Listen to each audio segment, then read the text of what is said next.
Ito may concern si Beast 2000. Doc, yung BM puppy ko po nag-iiba o nag-iba ugali pagdating sa mga motor, pati kotse, nagiging ulul.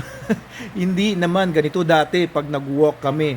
Patulong po, salamat. Belgian Malinois tinutukoy niya dito, yan specialty natin yan. Alam niyo, yung mga puppies, no, usually pagka puppy pa lang, hindi pa lumalabas talaga yung aggression niyan. Hindi pa lumalabas talaga yung totoong ugali niyan. Pagdating ng mga 1-year-old yan, lalabas na po kasi lumalabas na yung ugali nila because of the hormones, particularly the secondary sexual hormones like testosterone. Ayan, primary yan sa mga males. Ngayon, yung mga Belgian Malinois, ang taas ng prey drive nila. Ano ibig sabihin ng prey drive? Yan yung instincts ng mga predators, kagaya ng mga wolf, which are dogs, yung domestic dog and wolf, isa lang yan, isang animal lang yan.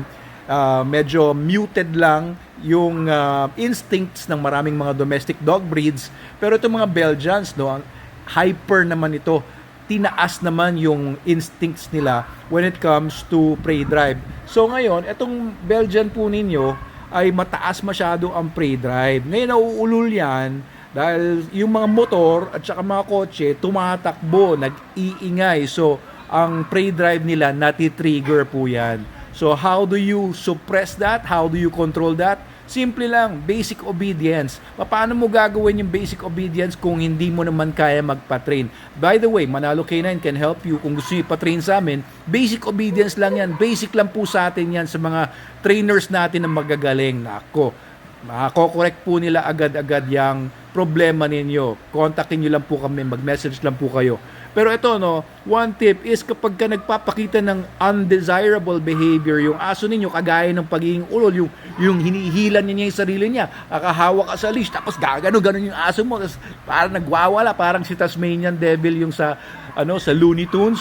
Ayan, iko-control niyo po yun, iko-correct niyo yun. Paano niyo gagawin yan? Now, a sharp jerk sa leash or verbal correction. Ngayon, kung hindi nakaprogram pa yung aso ninyo sa verbal correction, problema nga yan. Kung masyado kayong mabait sa aso ninyo, na-spoil ninyo, problema nga yan. It's a good tool if you can use yung prong collars. Prong collars are very, medieval looking, mukhang torture tool sila, pero they're very effective kung gusto nyo makorek yung mga bad behaviors ng mga dogs ninyo kapag naglalakad, but only use them kung kayo ay trained or supervised by a dog trainer, a professional, no?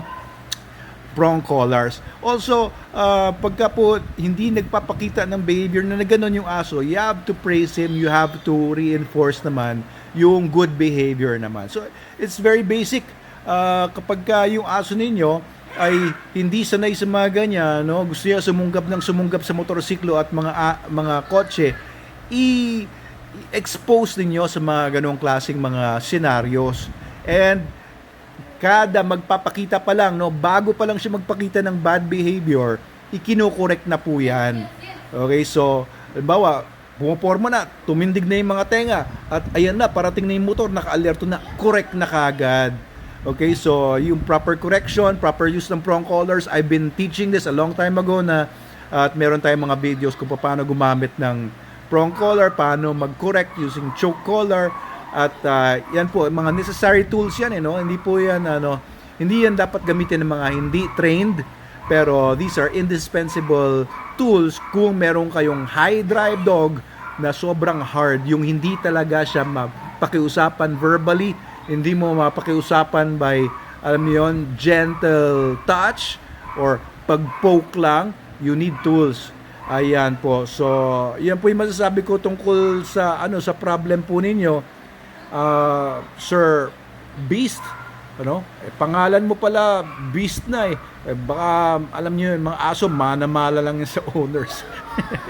And joke lang, pero ito po kung gusto niyo magpa-train sa amin, we'll be more than happy to train your dog. Meron din tayong crash course for basic obedience, 15 days lang yon o 13,500 lang yon. Yung full course ng basic obedience naman, 1 month yan, 25,000 po yan sa Manalo K9. All in po yan. Garantisado po yan. Habang buhay pa yung aso ninyo. Lifetime guarantee.